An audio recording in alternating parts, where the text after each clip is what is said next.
There is a stretch of land along the border of Maryland and Delaware, a quiet, forgettable patch of farmland where the soil has long since buried its secrets. But in the early 1800s, this place was anything but quiet, because somewhere on that land, in a tavern that sat right on the state line, lived a woman so monstrous, so utterly devoid of humanity, that even in an era defined by the horrors of slavery, she stood out as something worse. Her name was Martha Patty Cannon, and she didn't just participate in the institution of slavery. She hunted free black men, women, and children. She kidnapped them. She sold them back into slavery in the Deep South, and when they were no longer useful to her, she killed them. Men, women, children, infants, and she did it for decades, right under everyone's noses. This is the story that most history books forgot, the story of one of the most terrifying criminal enterprises in American history, run not by a powerful politician or a wealthy plantation owner, but by a woman operating out of a roadside tavern. And the worst part? She almost got away with all of it. Before we begin, I need to warn you, this story contains descriptions of extreme violence, kidnapping, murder, and the brutal realities of the American slave trade. Viewer discretion is strongly advised. Now, let's go back to the early 1800s. To understand how Patty Cannon operated for so long, you first need to understand where she operated. The Delmarva Peninsula, that finger of land separating the Chesapeake Bay from the Atlantic Ocean, was shared by 3 states, Delaware, Maryland, and Virginia. And in the early 19th century, this region was a jurisdictional nightmare.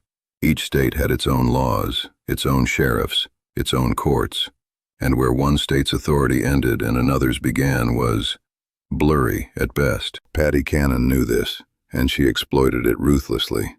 Her tavern, known as Patty Cannon's Tavern or the Johnson Cannon House, sat directly on the Maryland-Delaware border, in an area called Reliance. Some accounts say the building literally straddled the state line. This meant that if Maryland authorities came looking for her, she could claim she was in Delaware. If Delaware authorities came knocking, she could say she was in Maryland. It was a criminal's dream, a perfect blind spot in the law.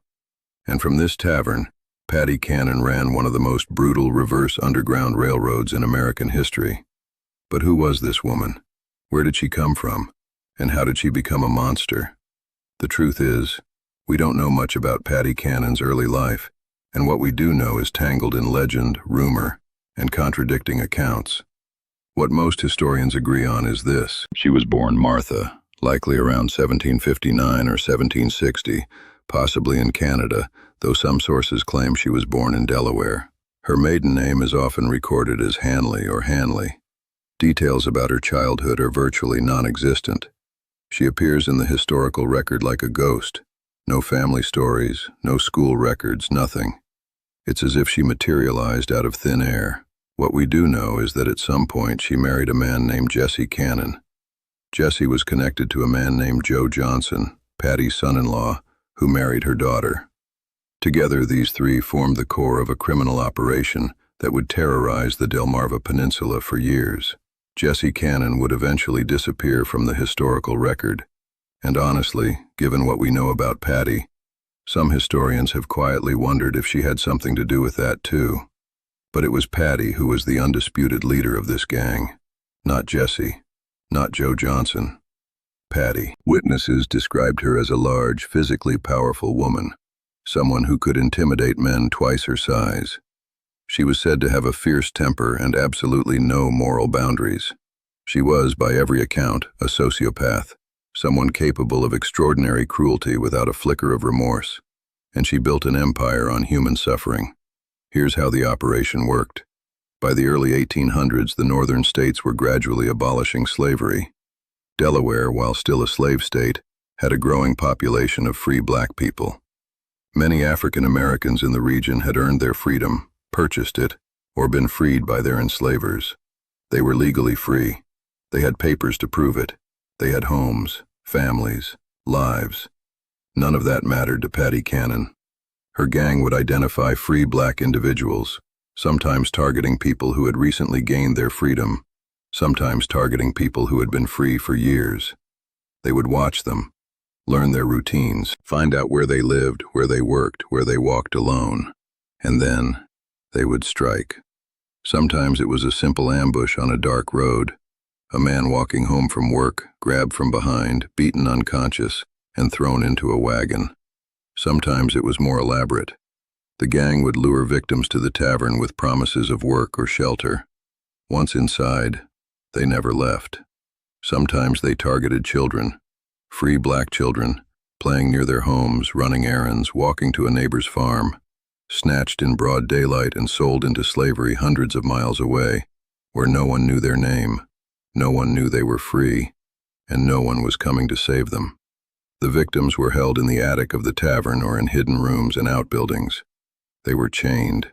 They were beaten into submission. They were told that no one would believe them, that no one was looking for them, that they belonged to Patty now. And then, when the time was right, they were transported south, usually to the slave markets of Georgia, Alabama, and Mississippi, and sold to plantation owners who asked no questions. The profits were enormous. A single kidnapped person could be sold for hundreds of dollars, the equivalent of tens of thousands today. And Patty's gang was kidnapping dozens, possibly hundreds of people over the years. This practice had a name. It was called the Reverse Underground Railroad, and Patty Cannon was its most notorious conductor. But kidnapping wasn't the worst of it. Some of the people Patty Cannon kidnapped, she didn't sell. Some of them, she killed. And the reasons, if you can even call them reasons, were horrifying in their casualness. A captive who fought back too hard, killed. A child who wouldn't stop crying, killed. A person who was too sick or injured to be sold at a good price, killed. She didn't kill out of passion or rage, though she was certainly capable of both. She killed out of convenience, the way someone might discard a broken tool. One of the most horrifying accounts involves an infant. According to testimony that would later emerge, Patty Cannon murdered a baby, a slave trader's child, by a black woman, by seizing it by the ankles and smashing its head against a fireplace. I wish I could tell you that was the only child she killed. I can't. Multiple accounts describe her murdering children, sometimes the children of her captives, sometimes children she had kidnapped and deemed unsellable. She buried the bodies on her property, in the fields, in the woods, near the tavern. For years, maybe decades, the dead lay beneath the soil of that border farmland, and no one dug. No one asked questions. Or rather, some people did ask questions. They just couldn't get answers. This is the part of the story that should haunt us the most, because Patty Cannon was not operating in secret. Not really. People in the community knew, or at the very least, they suspected. Free black families in the region lived in constant terror. They knew people were disappearing. They knew about the Cannon-Johnson gang. They warned each other. They traveled in groups. They armed themselves. But here's the brutal reality of early 19th century America. Black testimony was largely inadmissible in court against white defendants. A free black person could watch Patty Cannon kidnap their neighbor, could identify every member of her gang, could describe exactly what happened. And in most courts, their word meant nothing against a white woman's denial. And Patty knew this. She weaponized the racism of the legal system as surely as she weaponized violence. Beyond that, there was the jurisdictional issue. The border location of her tavern made it nearly impossible for any single authority to build a case. Witnesses in Maryland couldn't easily testify in Delaware courts and vice versa. Evidence gathered in one state was difficult to use in another. Some historians have also suggested that Patty had allies, or at least customers, among the local white population. Slave owners who were happy to buy kidnapped people at a discount and not ask questions. Officials who looked the other way in exchange for money or favors. The system wasn't broken. It was working exactly as designed, protecting white interests and treating black lives as expendable. And so, year after year, Patty Cannon continued, until 1829. The story of Patty Cannon's downfall begins, like so many horror stories, with the earth giving up its dead. In 1829, a farmer was plowing a field near Patty Cannon's property when his plow struck something in the soil. Bones, human bones, and then more, and more. A blue chest was unearthed, a painted wooden trunk, and inside it were the remains of a body. As word spread and more digging was done, multiple bodies were discovered on and around the Cannon property. Men, women, and heartbreakingly, children. The soil that Patty Cannon had walked on every day, the ground where she had built her empire of cruelty, was a graveyard. This time, the evidence was impossible to ignore. This time, the bodies spoke for themselves. And finally, the authorities moved. On April 1, 1829, Patty Cannon was arrested in Sussex County, Delaware, and charged with 4 counts of murder. Among the victims identified, 3 African Americans, including a child, and 1 white slave trader she had allegedly killed after a dispute. The indictment described her crimes in plain, devastating language: kidnapping, murder, the systematic destruction of human lives for profit.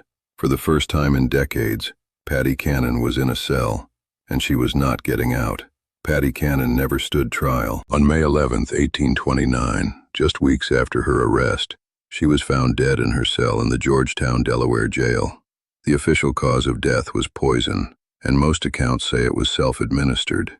She reportedly carried a small vial of poison with her and chose to take her own life rather than face the hangman.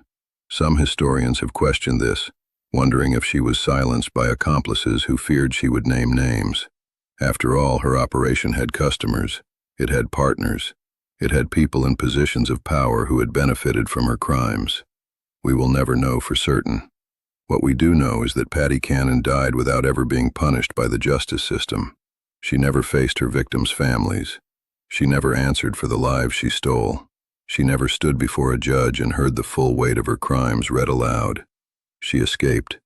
One final time. After Patty Cannon's death, the full scope of her crimes began to emerge, though we will likely never know the true number of her victims.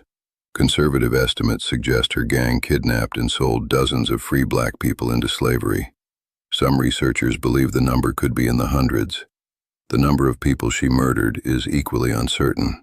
The bodies found on her property confirmed multiple killings, but there were almost certainly more. Victims buried in unmarked graves that have never been found, or sold so far south that they simply vanished from history. In 1841, a book was published titled The Narrative and Confessions of Lucretia P. Cannon, a sensationalized account of her life that mixed fact with fiction. It depicted her as a kind of folk villain, a Gothic monster from the American borderlands. But Patty Cannon wasn't a Gothic monster. She was a real person who committed real crimes against real people, and the system that allowed her to operate for so long was not some relic of a distant, unrecognizable past. It was America. And here's what makes this story a piece of forgotten history, rather than a famous one. The victims were black. In the early 1800s, and for a long time after, the kidnapping and murder of black Americans simply did not generate the same outrage, the same coverage, the same memory as crimes against white victims. Patty Cannon's story faded not because it wasn't horrifying enough to remember, but because the people she destroyed were considered by much of society to be not worth remembering. That is perhaps the darkest part of this entire dark history. And there's one more detail I need to tell you, because this story has a postscript that is almost too strange to believe. After Patty Cannon's death, her body was buried in an unmarked grave near the Georgetown jail. But at some point, exactly when is unclear, her skull was exhumed. For over a century, Patty Cannon's skull was passed around like a curiosity. It sat in private collections. It was displayed at libraries. It was kept in a hat box at the Dover Public Library in Delaware for decades. Let me say that again. A murderer's skull, in a hat box, at a public library. It wasn't until 2010 that the skull was finally laid to rest, buried in a cemetery in Georgetown, Delaware, with a brief, unceremonious service. Even in death, Patty Cannon refused to be forgotten, her bones lingering above ground as if the earth itself didn't want her back. Patty Cannon's story is not just a story about one evil woman. It's a story about systems that allowed her to thrive, systems that failed her victims at every turn, and systems that tried to erase her crimes from memory because the victims didn't look like the people writing the history books. The free black men, women, and children of the Delmarva Peninsula The ones who were kidnapped, sold, beaten, and murdered. They had names. They had families. They had lives that were stolen from them. And most of those names, we will never know. But we can remember that they existed. We can remember that they mattered. And we can refuse to let this story stay buried, the way Patty Cannon buried her victims, in the dark, forgotten soil of history. If this story moved you, if it disturbed you, if it made you think, share this video. Not for the algorithm, but because these stories deserve to be heard. Subscribe if you're new here. Drop a comment telling me what forgotten history you want me to cover next. And until next time, stay curious, stay aware, and never forget.